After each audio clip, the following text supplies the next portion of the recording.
Assalamualaikum warahmatullahi wabarakatuh. Waalaikumsalam warahmatullahi wabarakatuh. Izin waktunya sebentar ya Bu. Saya salah satu guru dari SMP Swasta Penda Ajamu berkunjung kemari Bu, menemui Ibu dengan tujuan wawancara untuk memenuhi tugas calon guru penggerak Bu yang saya ikuti dari Kabupaten Labuhan Batu. Perkenalkan, saya sedang bersama Kepala Sekolah Mas Al-Ikhlas Ajamu, ada Ibu Erwani SPD. Assalamualaikum. Assalamualaikum Bu Er. Waalaikumsalam Bu Er. Bagaimana kabar Ibu? Yang Tuhan sehat walafiat. Alhamdulillah. Kita sampai ke bawah. Alhamdulillah Bu. Jadi begini ya Bu, saya minta izin waktu Ibu sebentar. Saya ingin mewawancarain ini Bu mengenai kasus dilema etika yang pernah terjadi di sekolah Ibu ini. Oke, jangan sulit-sulit ya Bu Er. Enggak sulit Bu, sebentar aja Bu. 5 menit. Oke. Beberapa pertanyaan ini Bu yang ingin saya ajukan ya Bu.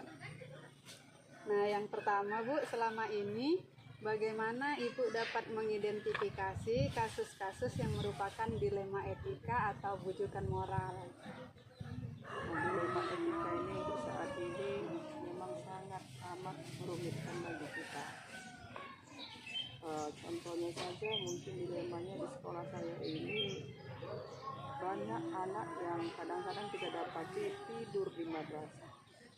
Oh, yang tidur di madrasah itu anak-anaknya Bu? Anak-anaknya. Jadi kadang kami bertanya, ini kenapa tidur? Tidurnya karena kebanyakan main HP. Jadi pernah saya sampaikan kepada orang tuanya ketika pembagian rapot di semester genap, bahwasanya mohon izin kepala madrasah untuk anak bapak tolonglah HP-nya atau anaknya dikontrol di rumah, jangan lagi main HP sampai larut malam. Dan kemudian kami tidak benarkan anak membawa HP ke madrasah. Kenapa? Di sini pun anaknya asik bermain HP, setelah main HP tidur. Itu di dalam pembelajaran? Di dalam pembelajaran tidur main HP. Anak-anak ini gimana kita bilang? Ya kadang ada maunya dia mau berubah, ada maunya tidak berubah. Nah kalau kita kerasin, biasanya nggak sekolah.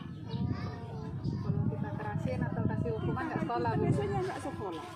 Kalau dibujuk, mau sampai kapan aja kita membujuk-bujuknya, itu kan begitu. Namun kami memang tidak patah semangat, jadi asal bawa HP kami ambil lah. Tapi itulah solusi memang untuk dibujuk nanti dia katanya oke siap, tapi kenyataannya besok diulang lagi. Tapi kalau kita marahi seperti misalnya contohnya kita jewerkan diri atau kita ambil air atau pernah saya foto saya bagikan ke WA. Wih Bu, hapuslah Bu, buat malu aja Ibu ini kan. Besok dimarahi, emang kalau istilahnya dihukumlah anak ini seperti mungkin mengangkat tanah atau mengutip sampah. Kalau mengutip sampah masih mau ya, tapi kalau suruh kita suruh orang nanti lari lapangan atau baca doa ataupun disuruh berpidato, besok nggak sekolah. Lagi Bu Elie yang terlambat.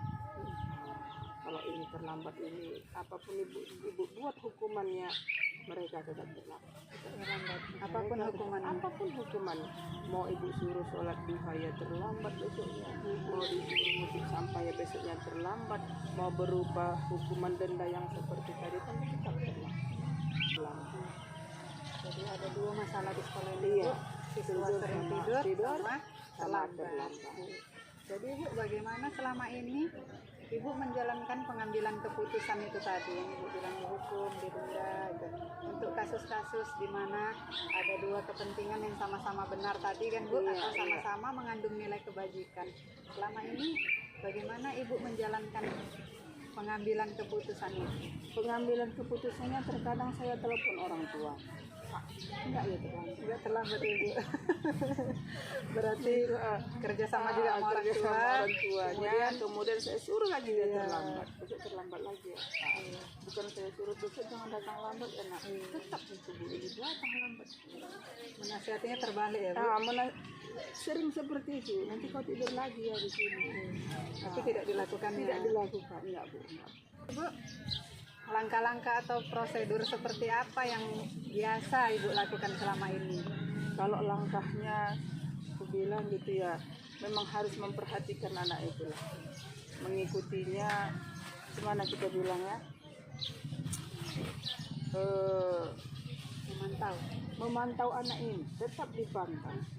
Karena apapun ceritanya, anak-anak ini kan sangat amat luar biasa, pengaruh yang dihadapinya kan banyak. Pengaruh dengan kawannya, pengaruh dengan lingkungannya yang luar biasa, sampai ke madrasah ini ya malas jadinya. Itu tadi kan. Nah, jadi memang memantau si anak. Kadang memang kita ingatkan. Kadang memang orang tua lah kami Bu Eli. Orang tua penting. Kami orang tua.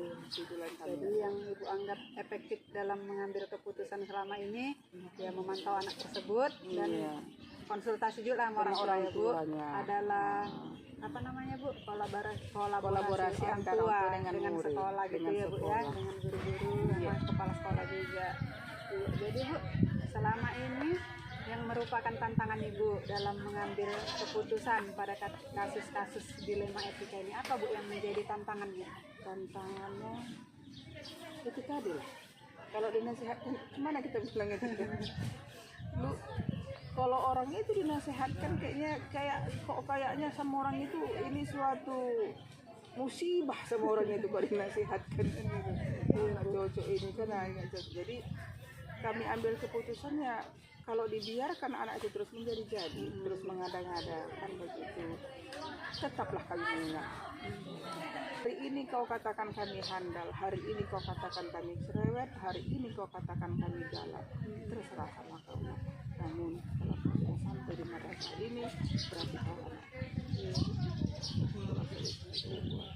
Berarti tantangannya itu tadi, Bu, kalau anak dibimbing dengan kata-kata yang benar, lurus, nggak mau dengar, nggak mau malah harus dibalikkan, disebalikkan. Buat. Gitu tantangannya, Bu. Kalau dibalikkan baru. Nurut ya, Bu. Nurut dia, ngerti ya Bu. Iya, maaf, Bu, maaf. Itulah. Siap saya salah. Jadi Bu, apakah Ibu memiliki sebuah tata kala atau jadwal tertentu dalam sebuah penyelesaian kasus dilema etika ini? Apakah Ibu langsung menyelesaikannya di tempat atau Ibu ada mengatur jadwal, entah ketemu di mana untuk menyelesaikannya, atau bentuk atau prosedur seperti apalah yang Ibu jalankan? Kalau saya harus selesaikan pada saat itu juga. Selesaikan. Jadi tadi Bu, Ibu menyelesaikan masalahnya langsung di tempat ya, Bu, ya. Kemudian Bu, adakah seseorang atau faktor-faktor apa yang selama ini mempermudah atau membantu Ibu dalam pengambilan keputusan dalam kasus-kasus dilema etika ini, Bu? Siswaan. Yang kedua adalah kawannya sendiri. Kawan si anak Iya. Berarti yang mempermudah Ibu dan membantu itu kawan siswaan dan kawan si anak itu. Iya. Itu dapat membantu ya, Bu? Kenapa si anak begini? Bisa kok ini. Itu efektif? Iya, efektif. Alhamdulillah Bu, ini teman-teman sebelum dulu ada macam contoh yang lain lah ini kan. Contoh yang sekarang lah, kalau yang dulu ada itu namanya ansori. Berarti faktor teman, faktor lingkungan itu berpengaruh. Sesama laki-laki. Kalau dikatakan sesama lawan jenis, kita mungkin dia ada perhatian suka, ya. Yang sesama lawan jenis, pengaruh kawan. Itulah kawan. Itu Ibu lihat karena ada kondisi seperti itu, tertarik dengan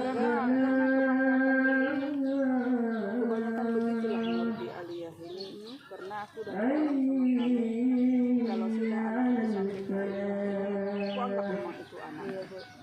Lalu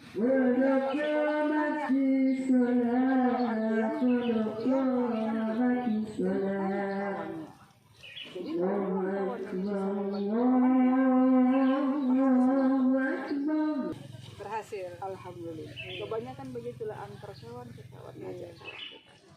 Kau nggak kasih kasihan dengan kawanmu, besok kau lesbian lagi.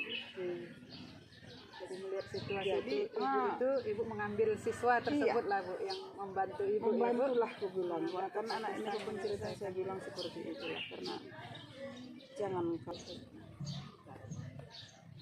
Jadi bu, dari semua hal yang telah ibu sampaikan ini tadi, kita udah banyak ini bu cerita-cerita kan bu. Dari semua hal yang udah ibu sampaikan, pembelajaran apa bu kira-kira yang ibu dapatkan atau ibu petik lah dari pengalaman ibu ini dalam mengambil keputusan dilema etika ini tadi? Hati ke hati, Dari hati ke hati ya bu. ke hati, nggak ada. Kalau aku bawa keras, orang itu bukan malah baik. Iya. Kalau aku bawa juga lembut, mereka malah kadang-kadang mengejek kita. Jadi pas Pas itu pembelajaran ya bu ya. itulah yang memang Jadi aku dari dapatkan. pengalaman semua yang udah kita apain, dapatlah solusinya itu dari hati ke hati. Karena kalau pakai kekerasan nggak bisa ya Nggak bu. dapat orang. Pakai hukuman juga lebih parah ya bu. Kalau sama orang ini besok lagi itu tadi nggak sekolah. Sekolah lagi. Nah ini jadi kalau untuk menaboknya tidak, dan kalau tidak untuk memarahinya lagi kan capeknya lah Udah besar ya bu. udah besar. Nah itulah mungkin disitulah memang uniknya, enaknya mengajar orang ini gitulah kan gitu kan. Nanti kalau kita samakan lagi yang di kota mungkin berbeda lagi kan gitu kan. Tapi untuk saat ini kami yang ada di Marasa ini hati ke hati adalah yang membawa orang ini, makanya bisa bertahan. Itu aja. Itu aja ya bu. Baiklah ibu. Terima kasih bu sudah meluangkan waktunya untuk saya. Sudah kita bercerita-cerita ya bu. Terima kasih banyak ya bu. Pembelajaran. Iya bu. Assalamualaikum ibu. Waalaikumsalam.